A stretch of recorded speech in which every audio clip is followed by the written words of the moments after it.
평생을 딱딱한 껍질을 입고 살아가는 바닷가재.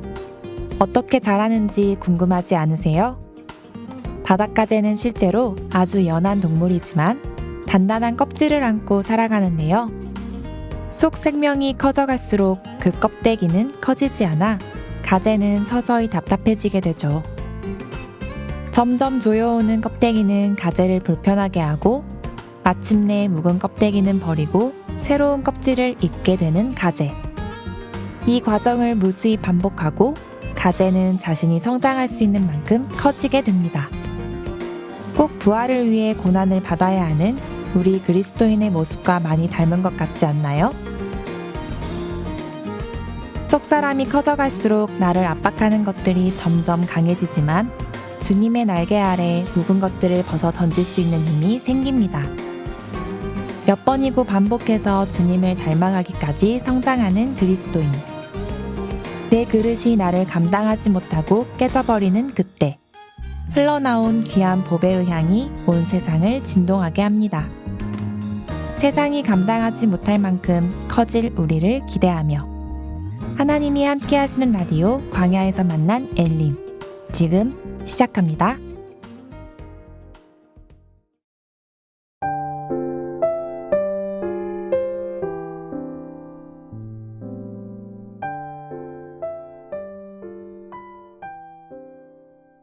광주교회에 오신 새로운 전도인을 소개합니다. 후아유 2022. 오늘 모신 손님은 새해와 함께 저 멀리 강원도에서 광주교회로 오신 이창훈 목사님이십니다. 안녕하세요. 네, 안녕하십니까. 2002년 11월 24일에 구원받은 이창훈 형제입니다. 후아유 코너에서 인사드리게 되어 반갑습니다. 네, 목사님 라디오 엘림에 함께 해주셔서 감사합니다. 처음 인사하시던 날이 떠오르면서 목사님은 어떤 분이실지 너무 궁금하더라고요. 네, 성도님들께서도 목사님에 대해서 많이 궁금해하실 것 같은데요. 그럼 2022년 새해에 선물처럼 보내주신 우리 귀한 목사님의 이야기를 함께 들어보는 시간을 갖겠습니다. 목사님, 자기소개 부탁드립니다. 네, 저는 2013년 11월 1일에 전도인의 부름을 받았고요. 현재 광주교회에서 독립교구와 직장 선교부를 맡아 전도하고 있습니다. 네, 감사합니다. 광주교회가 사실 성도분들도 많고 전도인분들도 많은 교회잖아요. 광주교회에 오시면서 가장 기대가 되셨던 게 있으셨을까요? 사실 기대보다는 염려가 더 컸던 것 같습니다. 내가 전도인으로서 잘 해낼 수 있을까? 자, 처음 전도인으로 부름 받았을 때 그 마음이었던 것 같습니다. 두렵고 떨리는 그 마음이었던 것 같은데요. 그런데 막상 전도인의 일을 시작하고 형제 자매님들을 대면하다 보니까 그 마음이 순식간에 사라지더라고요. 왜냐하면 너무 편하게 맞아주셨고 마치 오랜 정을 나누다가 아쉽게 헤어졌던 그 사람들이 또 다시 만나서 그 가족처럼 전혀 어색하지 않게 반겨주셨기 때문입니다. 그러다 보니까 이젠 마음이 완전히 바뀌었는데요.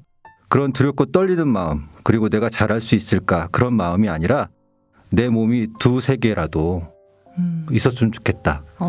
왜냐하면 이분들을 만나고 싶고 또 들르고 싶고 또 방문하고 싶은 가정들이 너무 많아졌기 때문입니다. 그래서 그런 염려가 이제 순식간에 다 사라졌던 것 같습니다.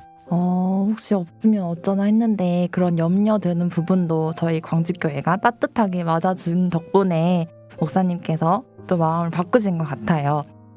그럼 전도인으로서 오래 생활을 하시면서 가장 기억에 남는 순간들도 많이 있으셨을 것 같은데요. 어떤 순간이 가장 기억에 남는지 한번 들어보고 싶습니다. 코로나가 있기 이전의 일인데요. 교회에서 이제 상담 신청이 하루에 두 곳이 신청이 올라왔습니다. 그래서 제가 그 곳을 갔어야 됐는데 마침 한 개의 병원이었습니다. 그래서 그 병원에서 두 군데 가서 상담을 해야 되는 그러한 일이었는데요. 먼저 이제 한 병실에 들어가 봤는데 그 병실에 들어서자마자 큰 숨소리가 들리면서 숨가쁜 어떤 그러한 숨소리 말이죠. 그런 소리가 들려서 저는 순간 이분은 오래 사시지 못하겠구나라는 느낌이 들었습니다. 그래서 그분에게 다가가서 이제 인사를 드렸는데 사전에 그분에 대해서 이야기를 들은 바로는 이제 평생 이제 복음을 배척하고 그리고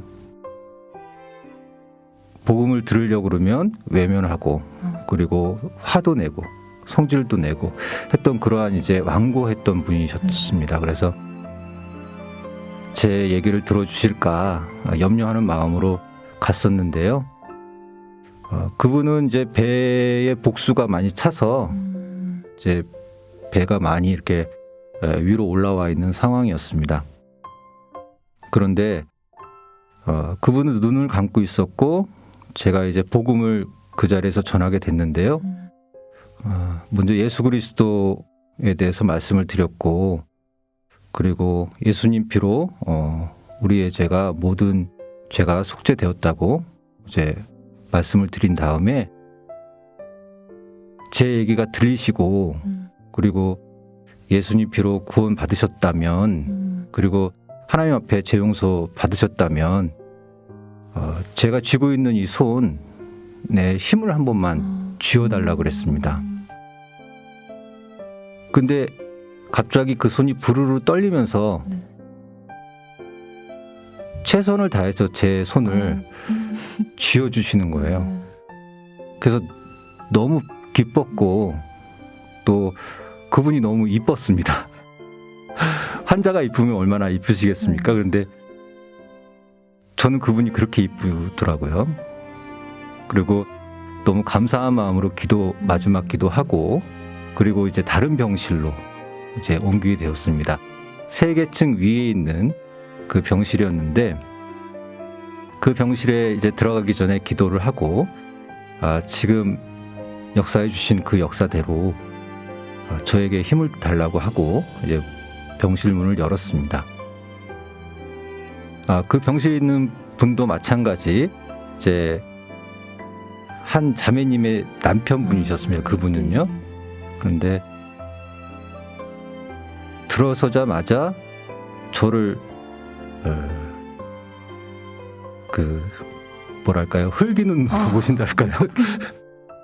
왜 왔냐는 어떤 그러한 그 눈으로 저를 이제 보셨습니다. 근데 좀 전과 같이 달리 그분은 이제 침대에서 병상에서 이렇게 앉아 계셨거든요. 그래서 이분은 그래도 좀 많이 아프신 분 같진 않구나 그랬는데 어떻든 이분이 완고하게 저 왜 왔냐고 하면서 나 지금 아프니까 지금 듣기 싫다고 어떤 말을 해도 듣지 않겠다고 하셨습니다. 그래서 눈치를 보니까 제가 그 병실에 더 있어서는 안 되겠구나.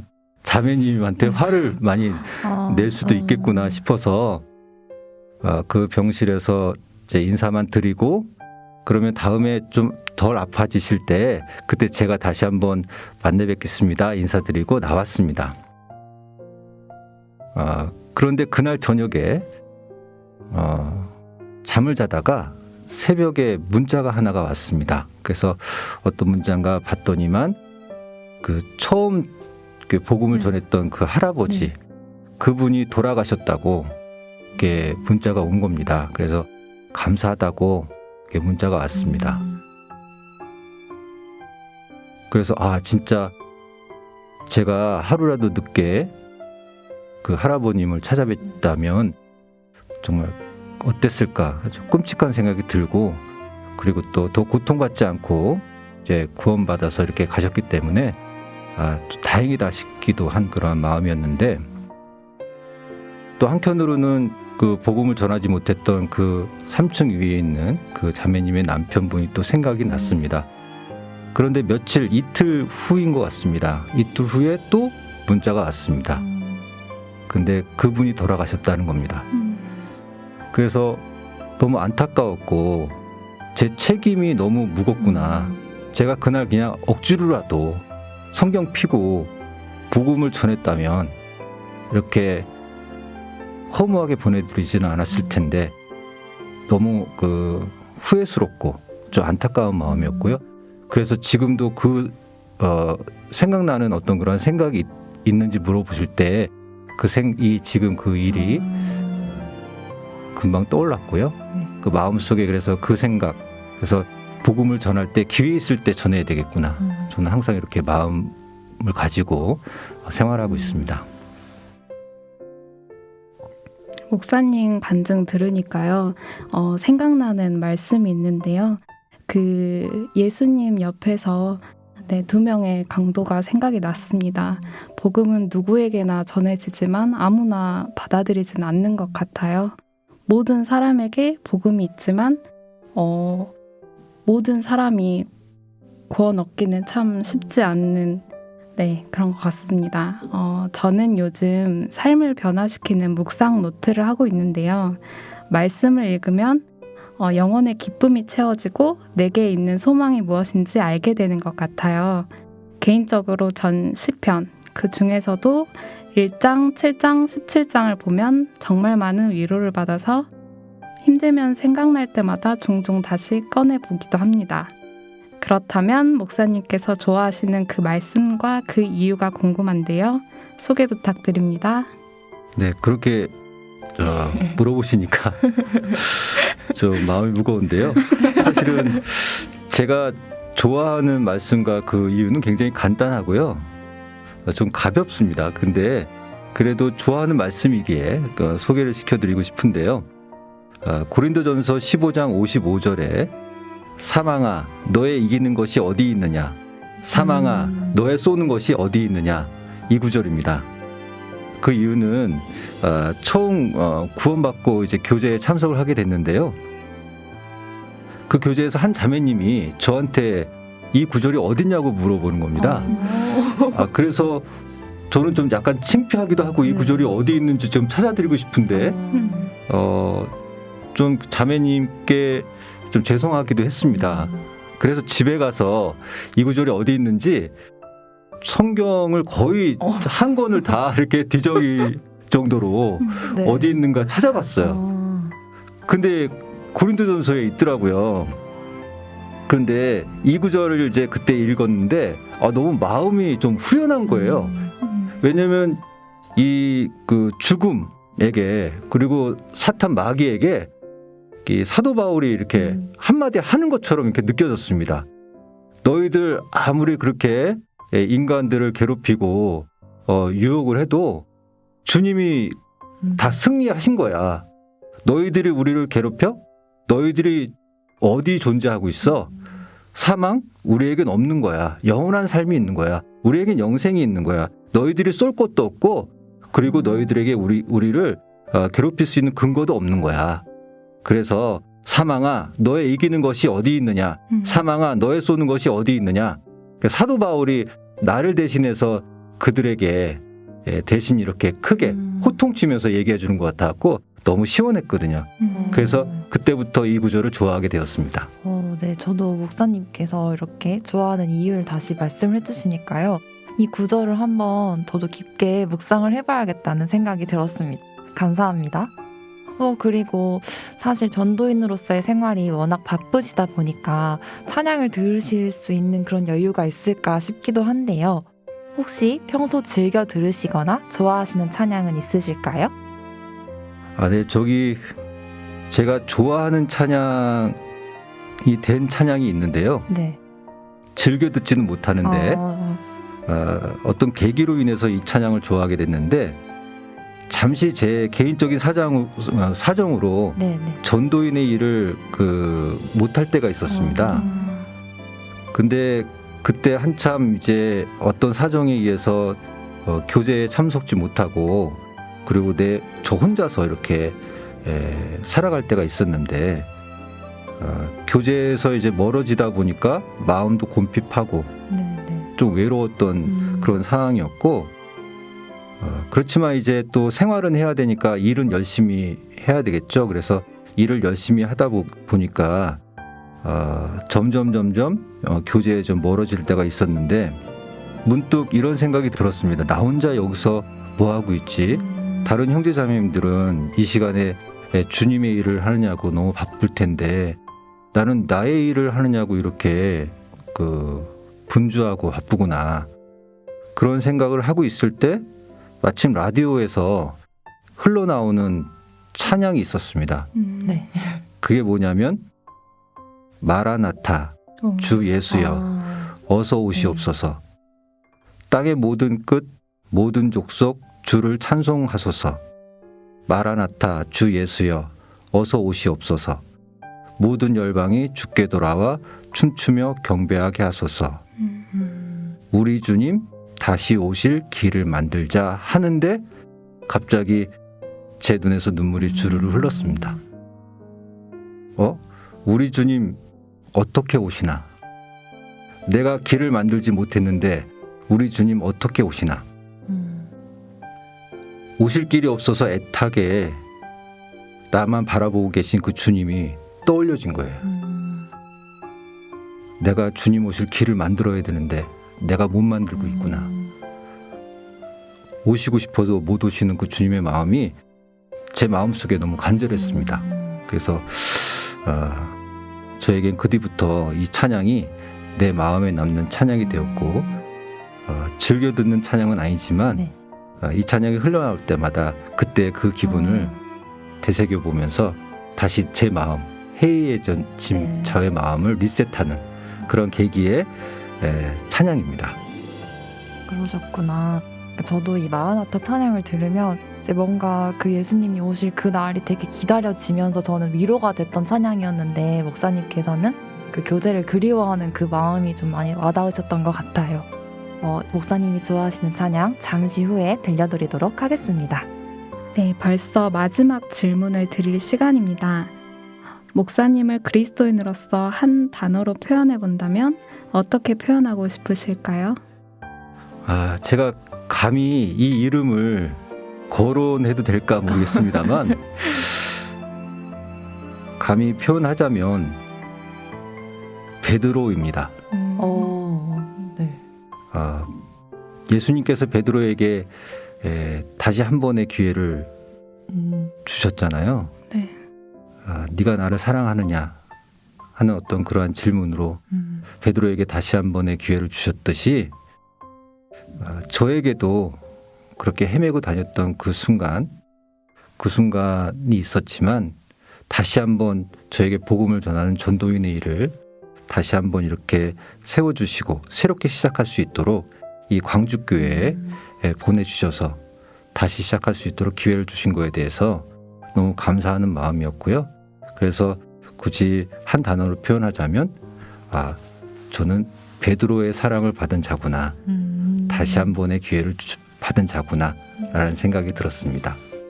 베드로 하면 전 이제 열정이 많은 사도, 그리고 주님이 3번 질문한 네가 나를 사랑하느냐라는 그 질문을 받은 사도로 많이 생각이 나는데 목사님의 그 베드로의 사랑 삶에서 이루어지길 바랍니다. 감사합니다. 이렇게 목사님과 교제를 하면서 조금 더 가까워지고 목사님에 대해서 알아갈 수 있는 시간이어서 감사하고 유익한 교제 시간이었습니다. 엘림을 듣고 계시는 광주교회 성도님들께도 한 말씀 부탁드립니다. 네, 엘림을 듣고 계신 청취자 여러분이죠? 네. 네. 어쨌든 이 광주교회에 와서 또 새롭게 시작하는 어떤 이 시점에서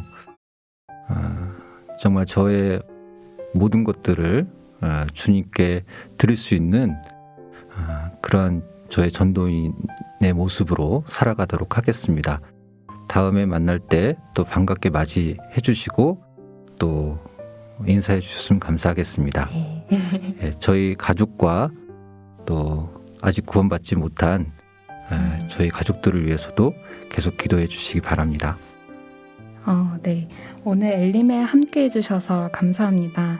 엘림도 목사님과 가정을 위해서 더욱더 기도하겠습니다. 이창훈 목사님 화이팅! 감사합니다. 네, 감사합니다.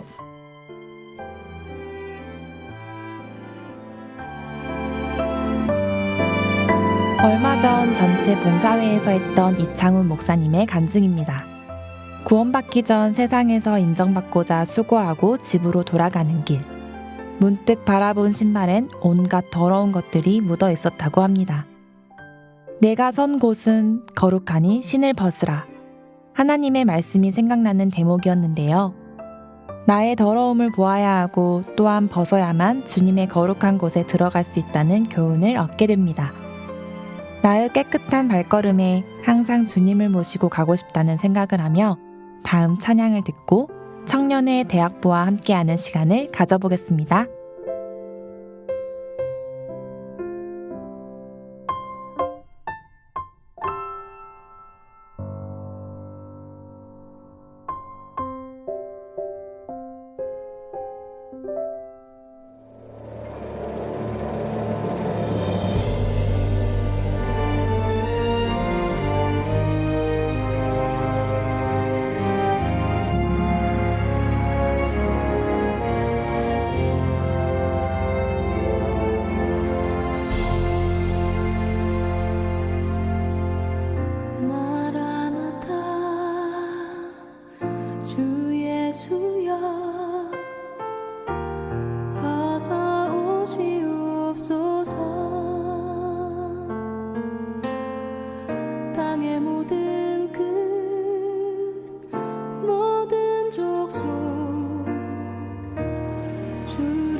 하나에서 둘이 되면 신앙의 첫 관문이 열린다. 오늘 엘림에 초대되신 분들을 한 문장의 퀴즈로 표현을 해봤는데요. 10대에서 20대로 넘어가면 교육원 5층의 문이 활짝 열린다고 합니다. 주님의 새벽 이슬, 청년의 힘찬 도약, 신앙의 전성기를 힘차게 달려가는 광주교회 대학부를 소개합니다. 안녕하세요. 안녕하세요. 네, 지금 엘림을 청취하고 계시는 성도님들께 간단한 자기소개 부탁드릴게요. 네, 안녕하세요. 2008년 8월 1일에 구원받고 광천교구와 대학 선교부에서 교제 중인 박민준 형제입니다. 네, 안녕하세요. 2016년 3월 12일에 구원받고 삼각 1교구와 대학 선교부에서 교제하고 있는 최성호입니다. 네, 안녕하십니까. 2014년 8월 3일에 구원받고 현재 매곡 2교구 대학선교부에서 교제하고 있는 강현수 형제입니다. 네, 안녕하세요. 2007년 구원받고 매곡 4교구와 청년의 기도부에서 교제하고 있는 오성재 형제입니다. 네, 대학부 임원 형제님들께서 대학부를 대표해서 이 자리에 함께 해주시고 계신데요. 대학부가 어떻게 교제하고 어떻게 운영되는지 궁금해하시는 분들이 계실 것 같아요. 오성재 형제님께서 대학부에 대한 전반적인 소개해 주실 수 있을까요? 네, 광주교회 대학선교부 간단하게 소개해 드리도록 하겠습니다.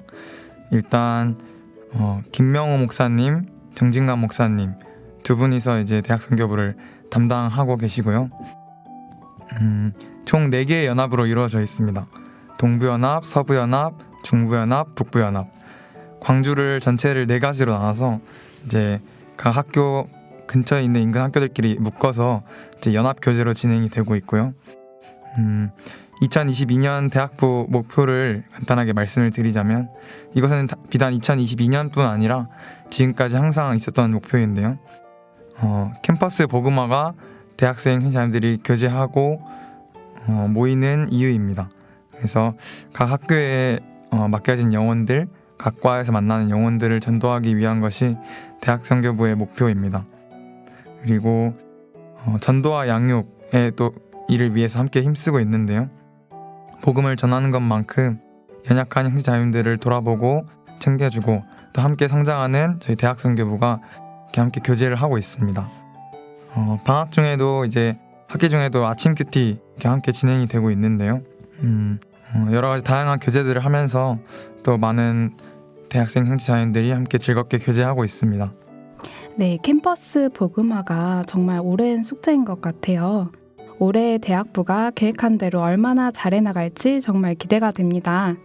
말씀하신 내용 중에 대학부가 4개 연합으로 나눠서 교제한다고 하셨는데 나눠진 기준이랑 또 각 연합이 어떻게 교제하는지 박민준 형제님부터 이렇게 차례대로 말씀해 주시겠어요? 네, 동부, 서부, 중부, 북부 연합을 나누는 기준에 대해서 많은 성도님들께서 궁금해하실 것 같은데요. 일단은 주변에 묶여있는 학교를 기준으로 동부, 동선대학교 쪽, 서부, 서쪽에 있는 대학교들 중심으로 묶여있고요. 북부는 전대, 그리고 중부는 또 중앙에 있는 학교를 기준으로 이렇게 나누어졌습니다. 네, 그리고 동부연합에 대해서 이렇게 소개를 드리도록 하겠습니다. 아마도 전 세계에서 대학생 형제 자매님들이 가장 많은 곳으로 조선대학교, 조선이공대학교, 그리고 조선간호대학교로 170여 분의 형제 자매님들이 서로 사랑으로 복음을 전파하고 있는 동부연합입니다. 네, 서부연합의 특징은 한 개의 학교가 아니라 중부연합과 같이 여러 학교, 형제 자매님들과 함께 교제를 하고 있습니다. 서부연합은 현재 동신대, 호남대, 광주여대, 서영대, 보건대, 남부대, 폴리텍, 지스트 등 약 8개 정도의 학교로 구성된 연합입니다. 다양한 학교와 다양한 교회 형제 자매님들께서 캠퍼스 복음화라는 이름으로 모여 즐겁게 교제하고 있으며 또한 열심히 전도를 하고 있습니다. 네, 중부연합입니다. 중부연합은 일단은 아까 오성재 형제님께서 소개했듯이 저희 광주를 4 지역으로 분할을 했다고 하는데 북부, 동부, 서부, 그럼 남부가 있어야 되지 않을까 했는데 저희는 중부연합입니다.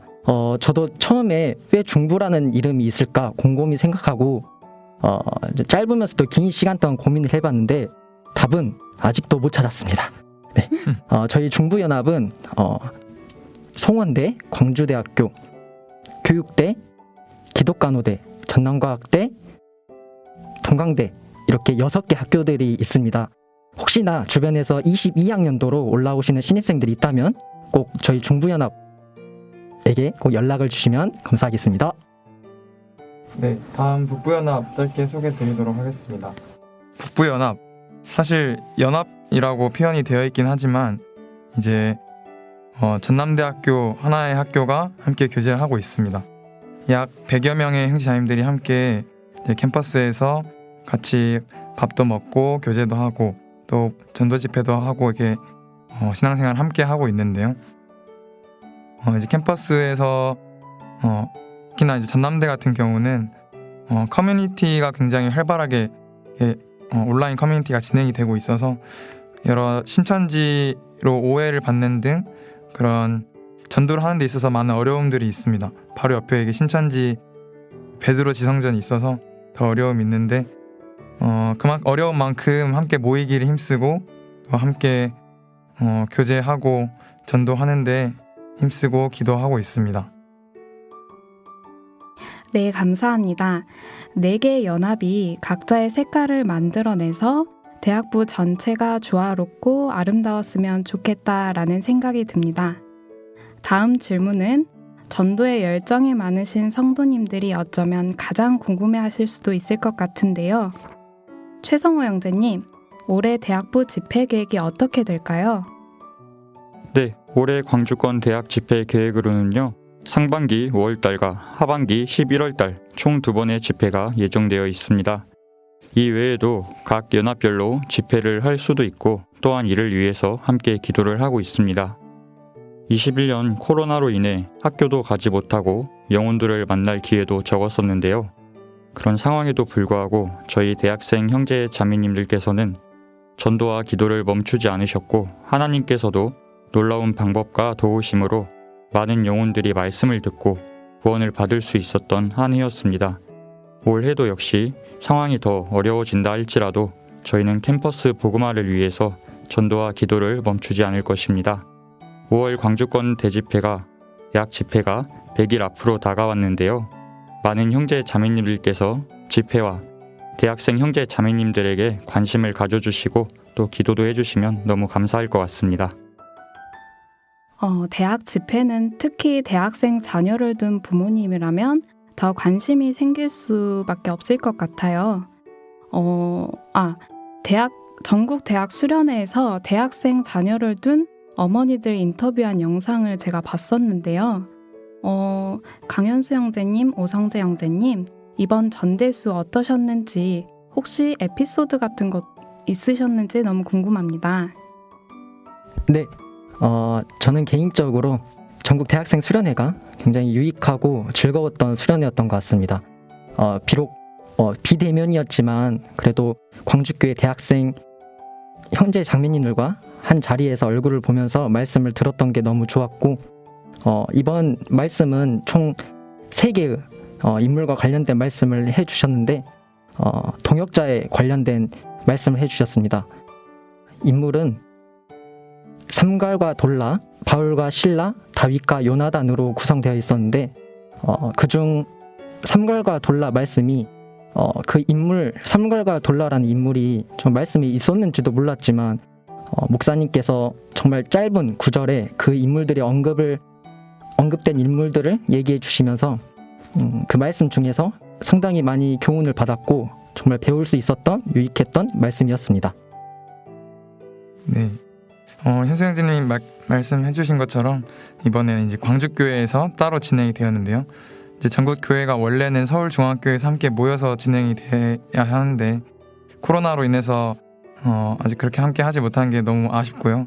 또 보통 수련회 하면은 저희가 2박 3일 혹은 3박 4일로 수련회를 이렇게 진행을 하잖아요. 숙박도 함께 하고 같이 오고 가는 길에 이렇게 버스 타고 휴게소에서 맛있는 것도 사 먹고 그런 것들을 함께 하지 못해서 굉장히 좀 아쉽긴 했습니다만 그럼에도 여건이 되는 선에서 광주교회 형제자매님께서 다 같이 함께 모여서 말씀도 듣고 또 교제도 하고 또 전국 형제자매님들과 함께 줌으로 조별교제도 진행을 할 수 있었습니다. 특별히 중간에 해외 선교 사례 발표가 하나가 있었는데요. 이제 베트남 선교사님과 페루 선교사님의 선교 관련된 간증을 하시면서 내 위치에서 나는 하나님께서 파송하신 선교사다라는 문구가 굉장히 기억에 남는 것 같습니다. 특별히 이번 전국 대학생 수련회에서는 광주교회에서 이제 십자가라는 곡을 함께 특송을 하고 전국으로 이렇게 송출이 됐는데요.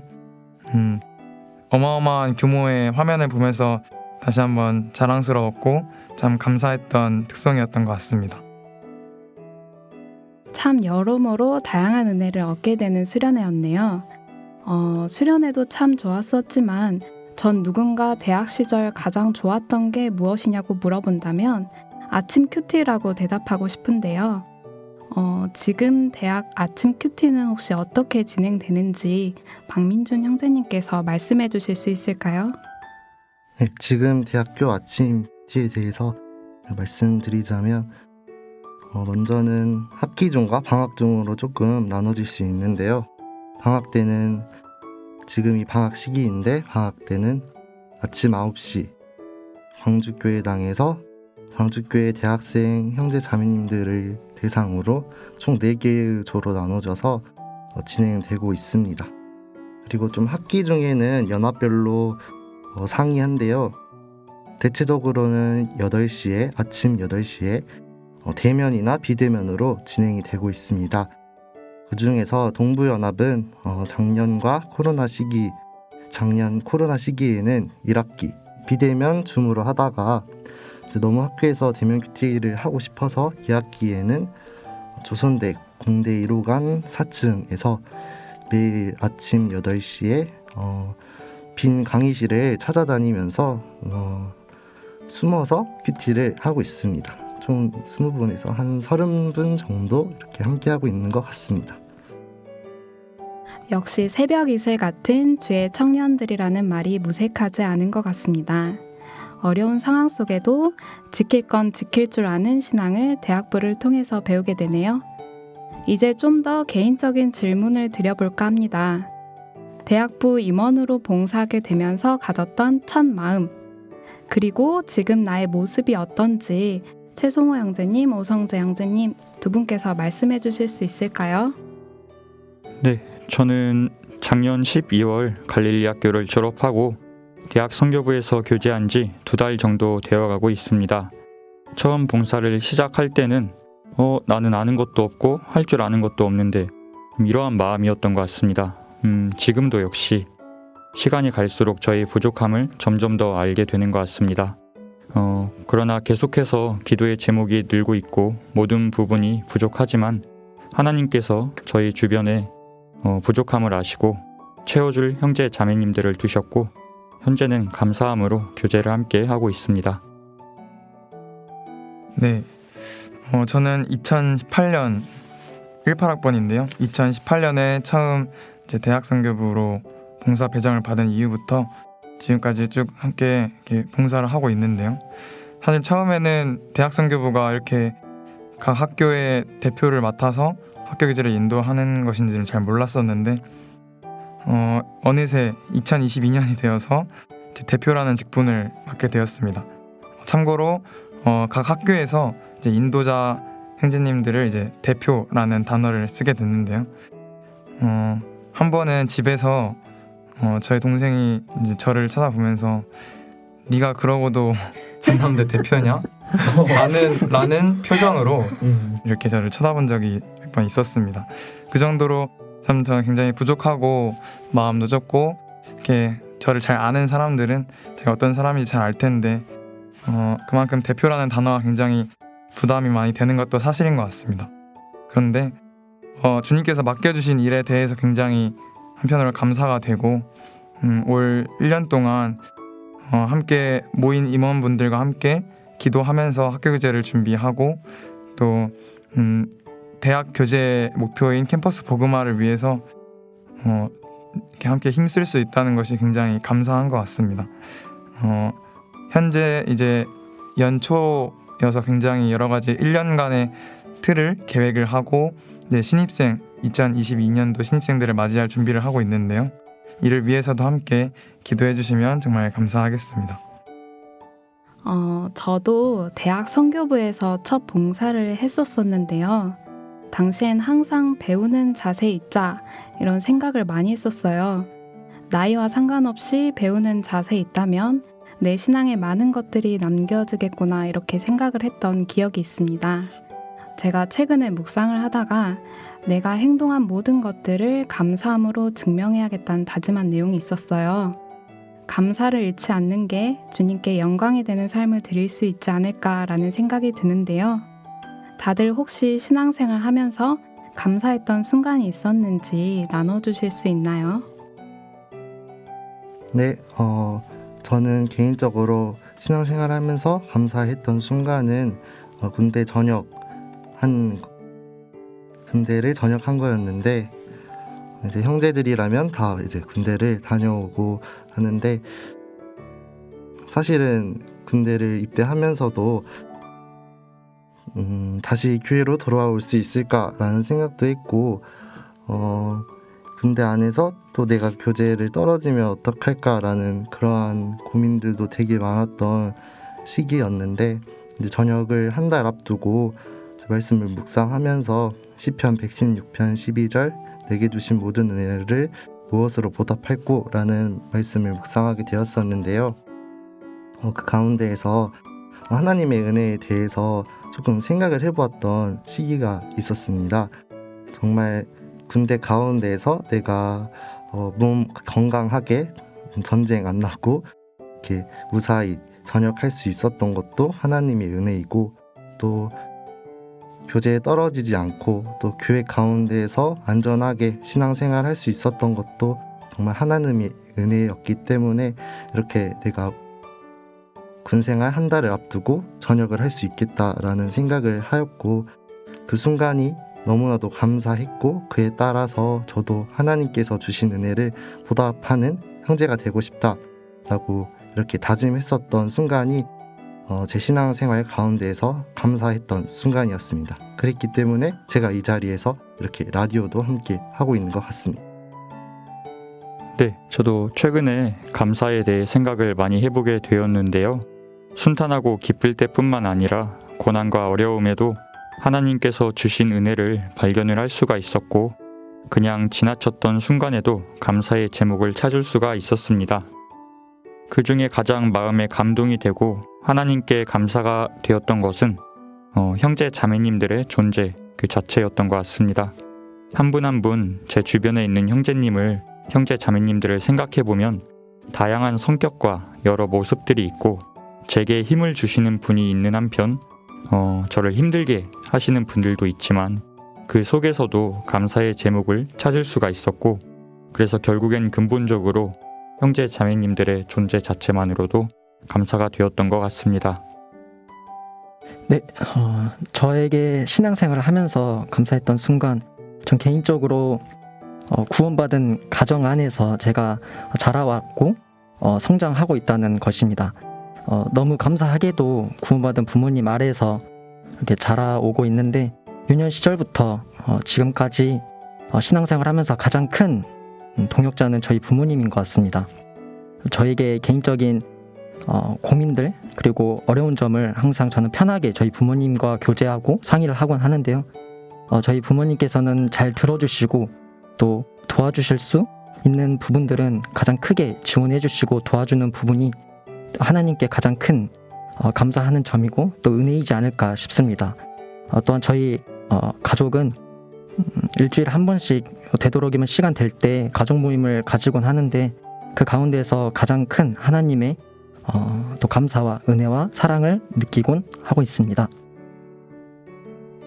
네, 어려서 하나님을 알고 또 교회에 성장할 수 있었음에 굉장히 감사가 되고요. 특히나 저는 고3 시기에 이제 교재에 붙게 되었는데요.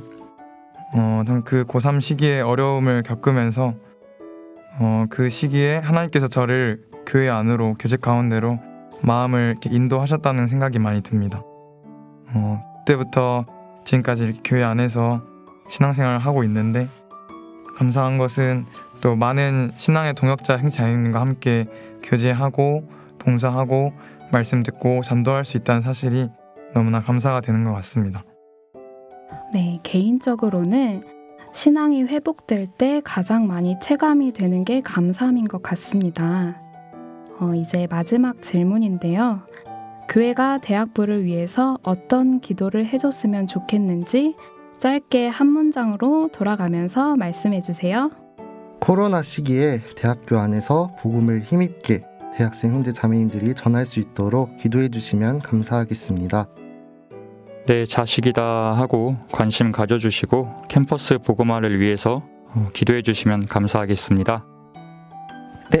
저희 대학부가 많이 연약하고 부족합니다. 기도해 주시고 특별히 후배 형제 자매님들에게 해주고 싶은 말이 있는데 저희 대표들이 많이 신실하고 좀 다가오는데 어려운 부분이 있겠지만 사실 저희는 많이 신실하지도 않고 근다고 신실하지 않다고 할 수도 없습니다. 거의 신실하고요. 네, 편하게 다가와 주셔서 같이 교제도 하고 또 맛있는 밥도 지원금 받아서 이렇게 맛있게 밥도 먹고 또 차도 한잔 했으면 좋겠습니다. 네, 강현수 선생님 지원금 이야기 해주셨는데요. 전도하고 신방 가고 하려면 돈이 필요합니다. 대학생분들 돈이 많이 없어요. 그래서 미래의 기둥들을 위해서 또 귀한 관심과 사랑 지원해 주시면 정말 감사하겠습니다. 네, 엘림을 청취하고 계시는 성도님들 잘 들으셨죠? 아들, 딸들이다 생각하고 물질적으로도 신앙적으로도 기도해 주시길 부탁드립니다. 대학부를 위해서 더 많은 관심 가져주세요. 대학부 형제님들, 오늘 라디오 엘림에 참석해 주셔서 감사합니다. 청년의 때의 창조자를 기억하라라는 말씀대로 오늘의 자리를 통해 더 하나님을 기억하고 생각할 수 있었으면 좋겠습니다. 그럼 다 같이 오늘 하루도 하나님 감사합니다.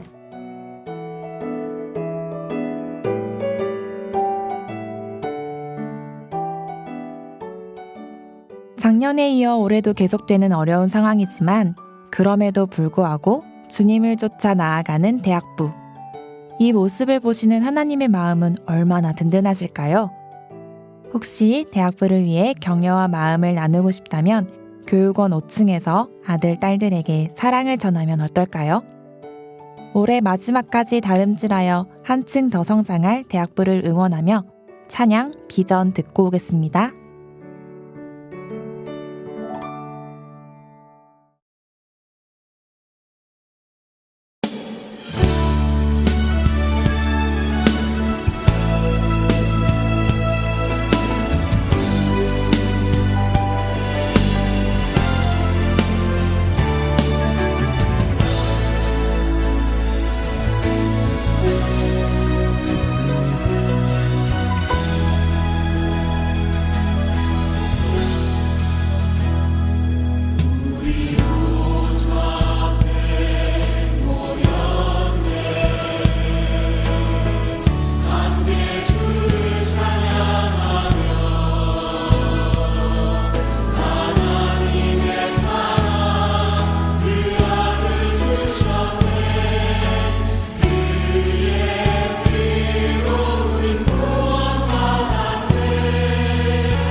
시절 지날 때 깊은 한숨 내쉴 때 그런 풍경 보시며 단식하는 분이네.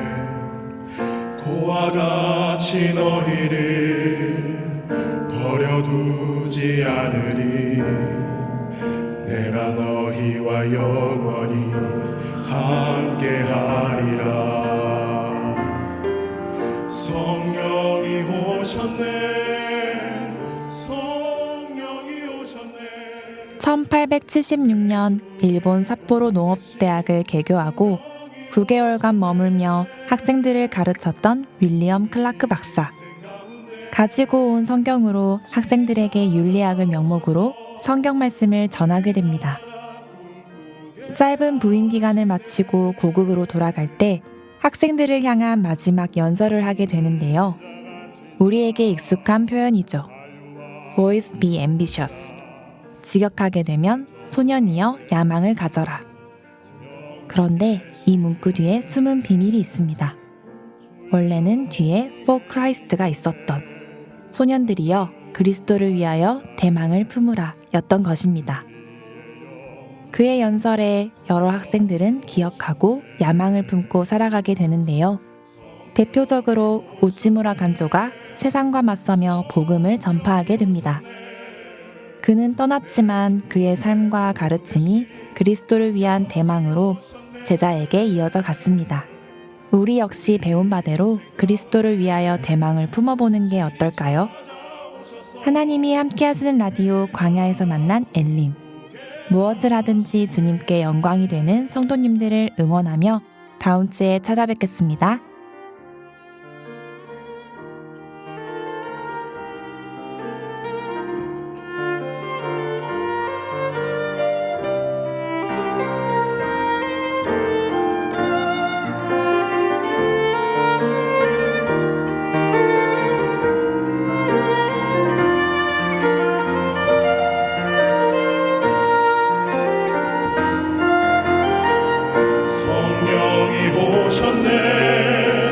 성령이 오셨네.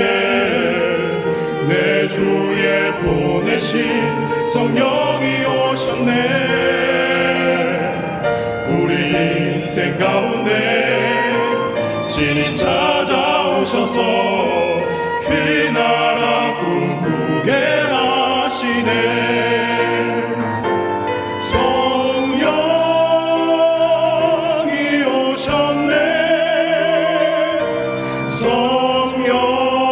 성령이 오셨네. 내 주에 보내신 성령이 오셨네. 성령이 오셨네. 성령이 오셨네. 내 주에 보내신 성령이 오셨네. 우리 인생 가운데 진히 찾아오셔서